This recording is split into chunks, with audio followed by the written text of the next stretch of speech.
बिस्मिल्लाहिर्रहमानिर्रहीम। अस्सलाम वालेकुम। अल्लाह पाक की रहमत करम फजल और शुक्र के साथ आज की वीडियो करते हैं जी शुरू। अभी सुबह का टाइम है और मैं यहाँ पे बना रही थी अपने लिए और अपनी अम्मी के लिए ब्रेकफास्ट। सुबह का टाइम है तो मैं यहाँ पे बना रही थी जी ब्रेकफास्ट में मैं बना रही थी प्लेन पराठा। और आपको पता है कि जो प्लेन पराठा के पैकेट है वो इजीली मार्केट से, किसी बेकरी से या फिर शॉपिंग मॉल से मिल जाता है। और मैं ये पैकेट लेके आई थी किंग शॉपिंग मॉल से, और बड़ा पैकेट लेके आई थी जिसके अंदर 20 पराठे होते हैं। मेरे कुछ दिन निकल जाते हैं इजीली। तो अभी मैंने यहाँ पे अपने लिए और अम्मी के लिए ब्रेकफास्ट बनाना था, तो इसी वजह से मैंने प्लेन पराठे निकाले हैं। और इसका मैं आपको बता दूँ कि बहुत ज़्यादा हीट हो ना तो इसको रैप आउट करना बड़ा मुश्किल हो जाता है अगर आपके पास बहुत ज़्यादा हीट हो। तो इसी वजह से मैं एक पराठा फ्रिज से निकाल लेती हूँ और उसको बना लेती हूँ, उसके बाद दूसरा निकाल के लेके आती हूँ और इस तरह अब डाल देती हूँ। गर्मी है ना तो गर्मियों में बड़ा मुश्किल हो जाता है हीट में इसको पास रख के बनाना। तो इसी वजह से मैंने जब भी नया पराठा बनाना हो तो फिर मैं डायरेक्ट फ्रिज से निकाल के इसको यूज़ कर लेती हूँ। सर्दियों में तो एट अ टाइम आप पास निकाल के रख सकते हैं और फिर इसको बना सकते हैं, लेकिन गर्मी में ना ये बड़ी जल्दी मेल्ट हो जाते हैं। फिर इसके ऊपर से जो रैपर है ना उसको उतारना बड़ा मुश्किल हो जाता है। और मैंने अपनी पहली वाली वीडियोस में भी आपको बताया हुआ है कि अभी भी जिन लोगों को नहीं पता, जिन बहनों को नहीं पता, तो जो प्लेन पराठा होता है ना इसको बनाने का सही तरीका यही होता है कि आप इसको बनाएं नॉन स्टिक तवे पे। अगर आप किसी आम आयरन के तवे पर, लोहे के तवे पे इसको बनाते हैं ना तो ये साथ चिपक जाता है, बल्कि उतरता नहीं है और फिर ख़राब हो जाता है। मैं भी जब कुछ साल पहले इसको फ़र्स्ट टाइम यूज़ कर रही थी ना तो मैंने भी पहले इसको आयरन के तवे पे बनाया था तो वो साथ ही चिपक गया था। उसके बाद मैंने इसको पैन में बना लिया था जो नॉन स्टिक था। तो फिर मुझे पता चला कि ये जस्ट नॉन स्टिक के ऊपर ही अच्छे से बन सकते हैं, आयरन के तवे पर नहीं। तो अल्हम्दुलिल्लाह ब्रेकफास्ट हो गया था। अब यहाँ पे भाभी बना रही थी कबाब, तो कबाब के लिए दाल को अच्छे से पीस रही थी।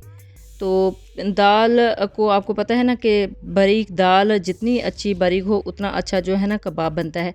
तो दाल पीस रही थी और दूसरी साइड पे ये हमारा कीमा रेडी हो रहा था।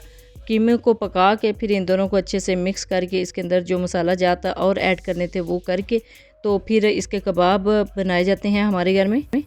और वैसे भी इसकी काफ़ी ज़्यादा रेसिपीज़ हैं, आपको जो रेसिपी अच्छी लगी आप वो बना लिया करें। ये देखिए जी कबाब ऑलमोस्ट डन हो चुके हैं, यानी बन चुके हैं। आप चाहें तो इसको फ्रीज़ भी कर सकते हैं और पूरा महीना इसको चला सकते हैं, या फिर डायरेक्ट एग रोल करके इसको फ्राई कर लेते हैं।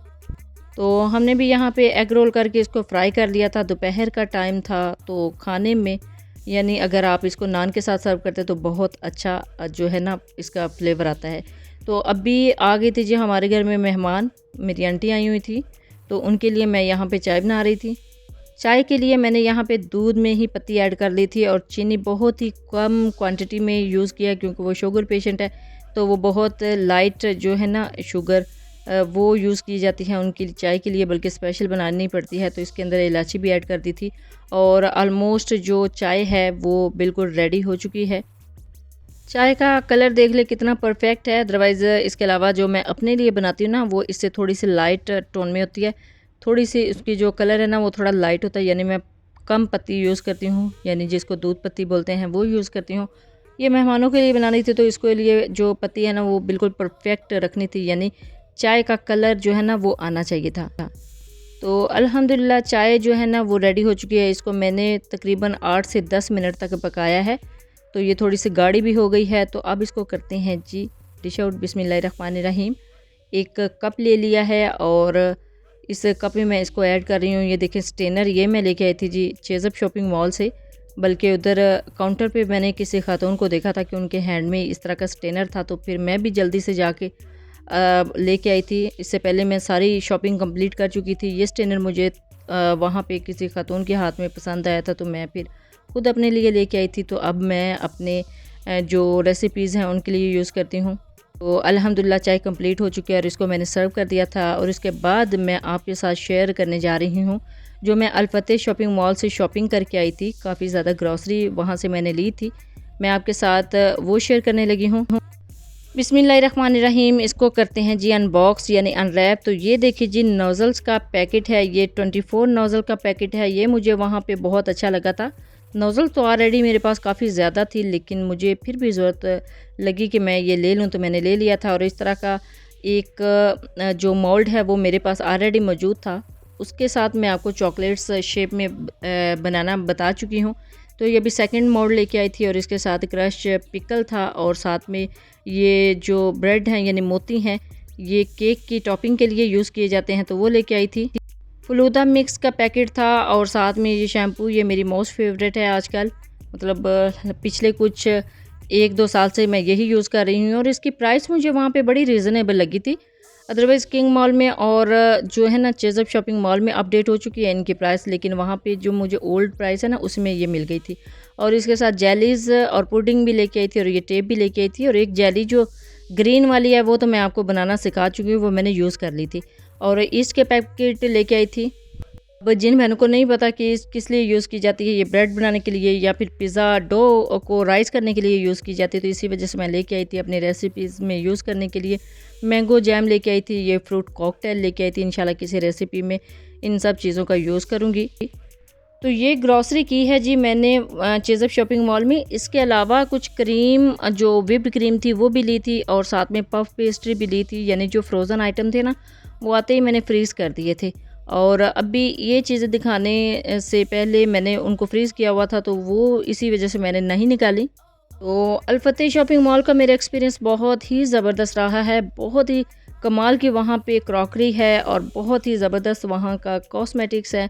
और इवन कि अभी आई थिंक वो प्रोसेस में है वो शॉपिंग मॉल, लेकिन हर चीज़ वहाँ पे बिल्कुल परफेक्ट थी।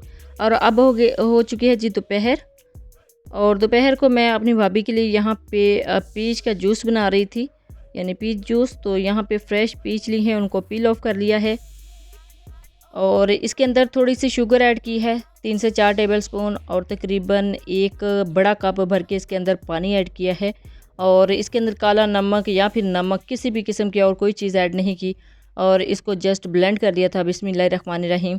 तो मैं आपको बता नहीं सकती कि ये इतना मज़े का बना था ना, क्योंकि भाभी की तबीयत थोड़ी ख़राब थी, यानी बुखार था, तो इसी वजह से इसके अंदर मैंने काला नमक और नमक ऐड नहीं किया, जस्ट चीनी के साथ इसको बनाया है। ये इतना ज़बरदस्त बना था।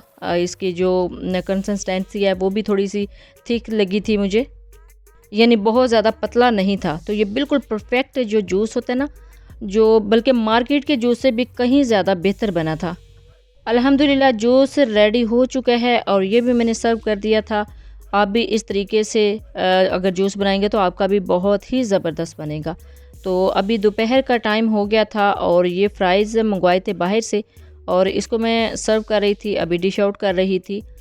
एक बाउल में डाल दिए थे, लेकिन अभी बच्चों को सर्व करने के लिए मैं एक प्लेटर में इसको डाल रही थी। और इसके ऊपर बिल्कुल लाइट सा चाट मसाला भी स्प्रिंकल कर लिया था, बहुत ज़्यादा क्वांटिटी में नहीं, बिल्कुल लाइट लाइट सा। तो ये जो फिंगर चिप्स है ना, ये जो फ्राइज़ है बहुत ही मज़े के थे, बहुत ही ज़बरदस्त थे।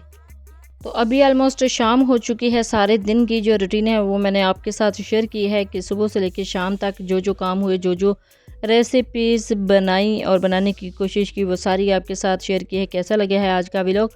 अगर ये वीडियो आपको पसंद आई तो इसके बारे में अपना फ़ीडबैक ज़रूर दीजिएगा। दुआओं में ज़रूर याद रखिएगा। अल्लाह हाफ़िज़। Thanks for watching.